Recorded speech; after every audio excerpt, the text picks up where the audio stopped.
పెళ్ళైనా పండగైనా వేడుక ఏదైనా పట్టు చీరల ప్రత్యేక వేదిక వారాహి సిల్క్స్. నమస్తే, వెల్కమ్ టు సుమన్ టీవీ. నేను పద్మిని. ప్రస్తుతంతో పాటు ప్రముఖ ఆధ్యాత్మికవేత్త వాస్తు జ్యోతిష పండితులు కేసీఆర్ గారు ఉన్నారు. మాట్లాడదాం సార్. నమస్తే సార్.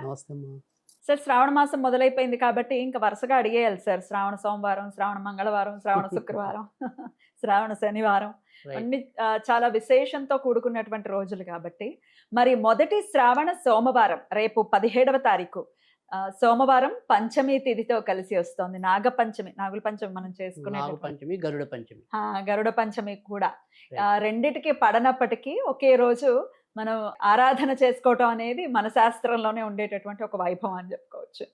మరి ఈ రోజుకున్నటువంటి విశిష్టత ఏమిటి? నాగపంచమిని ఎవరెవరు ఖచ్చితంగా ఆచరించాలి? మాకు ఇప్పటిదాకా మా పెద్దవాళ్ళు ఎప్పుడు చెప్పలేదండి, మేము చెయ్యొచ్చా, మేము మొదలు పెట్టుకోవచ్చా, నాగదేవతలు కదా చేయొచ్చా అని అడిగే వాళ్ళు కూడా ఉంటారు. గరుడ పంచమని అంటే ఏం చెయ్యాలి, గరుడ పంచమిని ఎలా వినియోగించుకోవాలి, ఇవన్నీ చేస్తే వచ్చేటటువంటి ఫలితం ఏమిటి? ఒక్కసారి మీ ద్వారా సార్. తప్పకుండా. అయితే ఇక్కడ మనకి నాగపంచమి అనేది ముఖ్యంగా చెప్పాలి అంటే కనుక తెలంగాణలో ఎక్కువ మంది చేస్తారు, ఆంధ్రాలో కొద్దిగా తక్కువ చేస్తారు. కార్తీక మాసంలో చేస్తారు మనం. కార్తీక మాసం నాగుల చవితి రోజున మనం చేసుకోవటం అనేది ఉంటుంది. అయితే మనం నాగుల గురించి వీడియోలు చేసినప్పుడు చాలా సందర్భాల్లో చెప్పుకున్నాం. చవితి అనేది ఒకటి, తర్వాత ఈ పంచమి అనేది ఒకటి, నాగులకి పౌర్ణమి అనేది ఒకటి. ఈ మూడు చాలా ప్రీతికరమైన రోజులుగా చెప్పటం అనేది. తర్వాత ఇటు కేతు నక్షత్రాలు కానీ, మన రాహు నక్షత్రాలు కానీ, అంటే అశ్విని, మక, మూల, ఆరుద్ర, స్వాతి, శతభిషం ఈ నక్షత్రాలు, తర్వాత ఆరుద్ర, ఆశ్లేష, ఇవి ముఖ్యంగా సర్పానికి సంబంధించిన నక్షత్రాలుగా చెప్పటం అనేది జరుగుతుంది. సో అందుకని ఈ రోజుల్లో కూడా కొన్నిసార్లు మనం ఏదైనా సరే ఈ నాగులకి కంపల్సరీ ఏదైనా సరే మనం దోష పరిహారాలు పాటించవలసి వస్తే ఖచ్చితంగా ఈ రోజులను ఎంచుకోవటం అనేది ఉంటుంది. అయితే మనకి నాగుల చవితి అనేది చాలా ప్రీతికరంగా అటువైపు చేసుకోవటం అనేది, ఈ నాగపంచమి శ్రావణ మాసంలో ఇటువైపు చాలా మంది ప్రీతికరంగా చేసుకోవటం అనేది, అంతే రకమైన భక్తి భావంతో చేసుకోవటం అనేది కనిపిస్తుంది. అయితే ఇక్కడ కంపల్సరీ ప్రతి ఒక్కళ్ళు చేసుకోవటం అనేది అవసరం. ఎందుకంటే నేను చూసిన వేలాది జాతకాల ప్రకారం చూసినప్పుడు ఎంతో కొంత అందరూ కూడా రాహుకేతు బాధితులే. సో అందుకని రాహుకేతుల తాకిడి నుంచి తప్పించుకోవాలి అంటే కనుక సో ఖచ్చితంగా ఇలాంటి నాగపంచమి అనుకోండి, నాగుల చవితి అనుకోండి, ఇలాంటివి ఏవైనా సరే విశిష్టమైన పండుగలు వచ్చినప్పుడు చేసుకోవటం అనేది చాలా అవసరం. సో ముఖ్యంగా మనకి చెప్పాలి అంటే కనుక రాహు దశ నడుస్తున్న వాళ్ళు కానీ, కేతు దశ నడుస్తున్న వాళ్ళకి కూడా చాలా ఇంపార్టెంట్. అవునా? ఎందుకంటే రాహు వల్ల ఏ మాత్రం రాహు సరిగ్గా లేకపోయినా జీవితం అంతా కూడా అస్తవ్యస్తం అయిపోవటం అనేది ఉంటుంది. ఒకవేళ కేతు సరిగ్గా లేకపోతే జీవితానికి వ్యతిరేకంగా, అంటే ఒక రకమైన వైరాగ్యంలోకి వెళ్ళిపోవడానికి ఉంటుంది. సో అందుకని ఎట చూసినా కూడా ఎంతో కొంత ఇబ్బంది కలగటం అనేది ఉంటుంది. ఒకవేళ కేతు బాగా అనుకూలుడైనా, రాహు అనుకూలుడైనా వైద్య శాస్త్రంలో మటుకు చాలా బాగా రాణించడానికి అయితే ఉంటుంది. కానీ అక్కడ మరింత రాణింపు పొందాలన్నా కూడా ఇక్కడ మనకి సర్పదోషానికి చాలా అవసరం. ముఖ్యంగా ఈ వైద్య విద్యార్థులు ఎవరున్నా కూడా, వైద్య రంగంలో ఎవరున్నా కూడా ఖచ్చితంగా ఈ నాగపంచమి లేదా గరుడ పంచమి వినియోగించుకోవటం అనేది చాలా అవసరం కూడా. మరి ఏం చేయమంటారు సార్? అంటే ఇక్కడ గరుడ పంచమికి మనకి వ్రతం అయితే ఖచ్చితంగా ఉంది. సో అది ఇంచుమించుగా మనకి గౌరీదేవుని పెట్టుకుని పూజించుకోవాలి. అదే కుటుంబ సాంప్రదాయం బట్టి చేయాల్సి ఉంటుందా? అంటే అది జనరల్గా అయితే ఎక్కువ మంది వాళ్ళ సంప్రదాయాన్ని బట్టి చేసుకోవచ్చు. కానీ అలా లేకపోయినా కూడా సాధారణంగా ఇవాళ మనం చేయాల్సింది ఏంటంటే కనుక, ఎలాగైతే ఒక వినాయకుడిని మనం పసుపు ముద్దతో చేస్తామో అదే పద్ధతిలో గౌరీదేవిని పసుపు ముద్దతో చేసి పసుపుతో చేస్తాం కదా, కుంకుమ పెడతాం.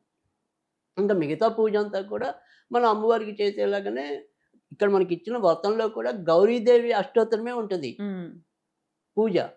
కానీ ఈ గరుడ లేదా నాగపంచమి కోసం మనం ఖచ్చితంగా ఏదైనా సరే ఒక సర్పాకృతి, అంటే నాగపడిగా, అది రాగిదైనా, ఎత్తడిదైనా, వెండిదైనా, ఇలాంటిది పెట్టుకుని మనం పూజించాలి.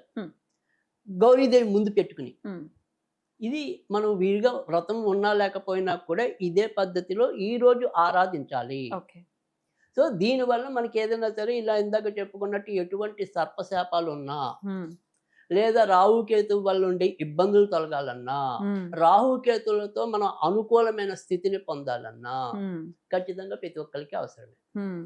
సో అందుకని గౌరీదేవి పూజ అనేది చాలా అవసరం. అలాగే గరుడికి ప్రత్యేకంగా అష్టోత్తరం లేకపోయినా కూడా ఇక్కడ మనం చేసే గరుడ పూజ అంతా కూడా ఇంచుమించుగా మన యొక్క పురుష సూక్త విధానంలోనే ఓం గరుడాయ నమః పాద్యం సమర్పయామి, ఓం గరుడాయ నమః ఆర్ఘ్యం సమర్పయామి, ఇవే ఉంటాయి.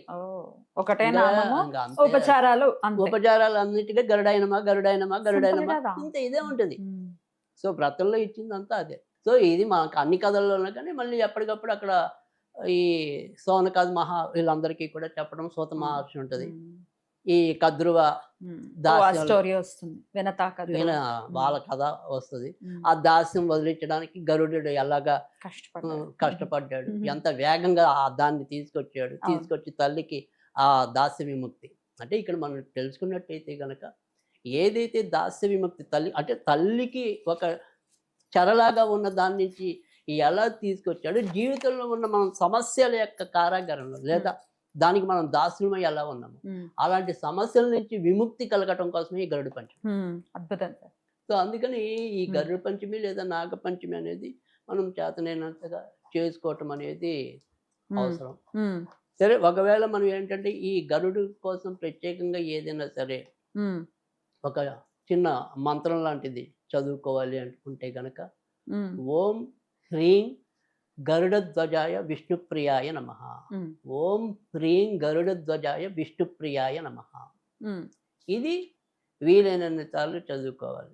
సో ఇవాళ చిమ్మిలి నివేదన చేస్తే సరిపోతుంది.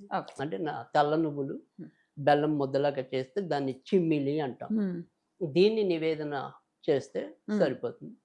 ఇది ఒకరోజు చేసుకోవచ్చు. మీకు ఏదైనా సరే ఈ యొక్క సమస్యల తీవ్రత బట్టి మీరు ఎప్పుడైనా సరే ప్రతి మాసంలో కూడా రెండో పక్షంలో కాకుండా అంటే శుక్లపక్షంలో వచ్చే పంచమి చవితులకి మధ్య మధ్యలో 1 నెలలకో మీకు కుదిరినప్పుడు ఇదే పద్ధతి అవలంబించవచ్చు.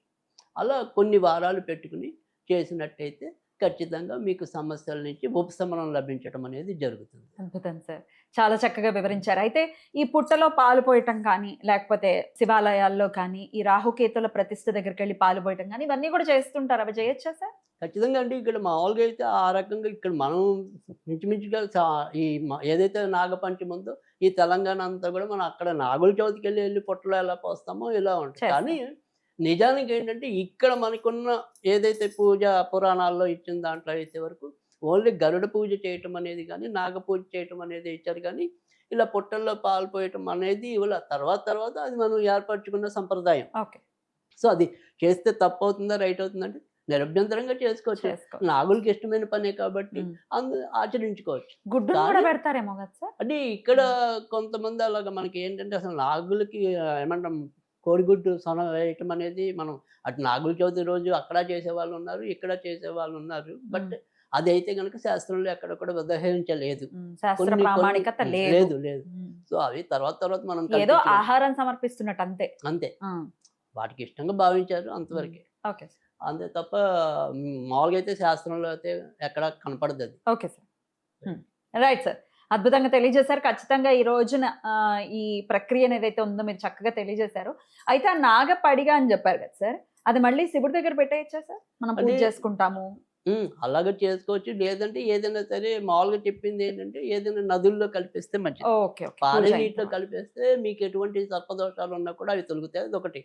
ఒకవేళ మాకు దగ్గరలో ఎక్కడ నాగా గుడి ఏమంటాం సముద్రాలు లేవు, సముద్రం పనికిరావు, నదులు లేవు, మరి ఏం చేయాలి అంటే శివాలయం ఉండిలో వేసేస్తే మంచిది, లేదా శివాలయం పూజారికి దానం ఇస్తే మంచిది. అలా అయినా చేసుకోవచ్చు. ఈ పద్ధతిలో ఏది తేలుకుంటే అది చేసుకోవచ్చు. అద్భుతం సార్, చాలా చక్కగా తెలియజేశారు సార్, కృతజ్ఞతలు. నమస్తే సార్.